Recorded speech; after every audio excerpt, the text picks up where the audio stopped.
César, en la última charla que habíamos tenido, usted me había comentado sobre la historia de dos cautivas que merced a la ayuda de un perrito retornan a la civilización, concretamente retornan a Dolores. Pero hay otras historias de cautivas y fundamentalmente de aquí, de nuestra ciudad. Sí, hay muchas. Sobre todo por esta zona, toda esta zona fue castigada hasta cerca del año 28 por las invasiones, ¿no? Por ejemplo, la familia de Lara, como él se dirige al gobierno diciendo, casi toda fue llevada prisionera, incluso una pobre ciega, dice él. Fue herido en combate con los indios, y dice Lara, que espera encontrarse de nuevo con el indio que le dio a ver ahora que tiene más fuerza en el brazo. No he encontrado yo cuando la familia es recuperada o cambiada, pero sí cuando Juan Manuel de Rosas hizo la expedición al desierto, en la lista que se publicó en Buenos Aires, hay por lo menos 3 mujeres que son de esta zona y que vuelven después de unos cuantos, casi como 20 años, no más, como 10 y, no, tantos no son como 11 o 12 años que han estado en las tolderías y se reintegran entonces a sus casas. Y en los diarios de Buenos Aires, durante muchos años, hasta que Roca termina definitivamente con la amenaza, aunque quiero decir que hubo varias invasiones, cuando los indios fueron rechazados hacia el sur, todavía hubo después una serie de invasiones por el lado, o de malones, por el lado de Azul. Los malones tardíos. Sí. Cómo entraban, no los veían en la frontera y se corrían, porque la zona de fronteras, ahí lo que era conocido por La Pampa, después dio el nombre a la provincia. La Pampa no era la extensión plana que se dice, eso después es una creación literaria. La Pampa era la región que estaba más allá de la frontera de los cristianos. Digamos, la zona donde dominaban los indios. Los indios, que después de la campaña de Roca se creó ahí una zona que eran 4 comisarías, empezando por Guaminí, y que estaban a cargo de un señor que nació acá en Dolores, que era Paulino Amarante, que era coronel y que lo reemplazaba a Machado cuando dejaba Fortín Machado, y que tuvo una gran actuación en la historia de la provincia. César, retomando un poco el tema, digamos, de las cautivas, usted me había comentado en una oportunidad sobre lo que le había sucedido a un tal Robles. Sí. Sería importante que me lo volviera a comentar, digamos, para que los televidentes se enteraran. Y esto también me ha llegado por tradición. Me lo ha contado este muchacho Robles, que es docente, que ha sido alumno mío, que es muy interesante. Un tío abuelo de él, durante una de las invasiones, es decir, las que van del año 21 al 27, 28, viéndose amenazado, disparó de las casas con 2 sobrinitas en el caballo.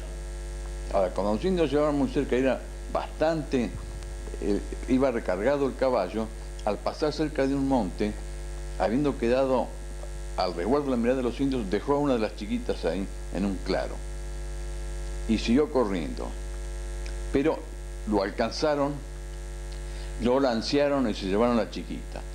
Todos estos detalles se sabía porque ya he dicho que los indios en periodo de paz no tenían ningún inconveniente en hablar de las experiencias bélicas, y aquel se portó muy bien, se defendió muy bien, etc. Entonces la chiquita estaba cautiva de los indios. Los indios que andaban por acá iban a una pulpería. Entonces, una señora, la mujer del pulpero que atendía ahí, que la vio a ella, que era blanca la chiquita, la hablaba. Cuando estos iban a cambalachear alguna cosa, que cambiaban sobre todo plumas de avestruz, que tenía, por el asunto de la moda en Francia, de los adornos de los sombreros, tenían una gran salida, se exportaban. entre otras cosas, cueros de animales, y entonces le decía que el puesto de ella estaba entre ellos, ¿por qué no venía y se quedaba con ellos? Ella decía que no podía porque... El dueño del boliche, el pulpero, le preguntaba a la nena, la mujer le preguntaba a la nena por qué no retornaba, digamos, con los blancos. No podía. Pero yo decía que observara bien el camino, si alguna vez le pasaba algo para que fuera a refugiarse ahí. Y una noche apareció la chiquita desesperada y asustada, porque el indio que la tenía le había mandado a buscar agua. Y entonces, donde los indios siempre acampaban cerca de donde había aguadas. Y entonces, y ha habido con otra chiquita, pero india, y entonces un tigre le había muerto a la otra.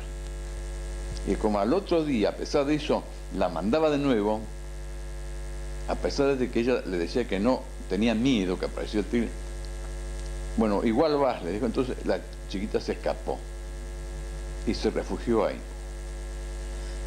¿El tigre se referiría a algún puma o algo de esta zona? El tigre era el jaguar. Había por acá en esa época. Sí, sí, había mucho. El último fue uno que le saltó, que se conoce, fue el que le saltó la grupa del caballo de don Carlos Guerrero. Acá todavía no era Madariaga, era el Divisadero. ¿Por qué año sería eso, César? Eso es por 1882-83. Esa sería la última aparición de un jaguar por acá. Y sí, después cazaron un tigre acá, unos marinos, en la desembocadura de Ajó, que fue exhibido en Buenos Aires. Un tigre regular, alzada, joven todavía, y después lo quisieron cazar a la hembra con los cachorros que venían. Todas las tardes venían, esto lo habían dejado ahí en la jaula, pero no los pudieron.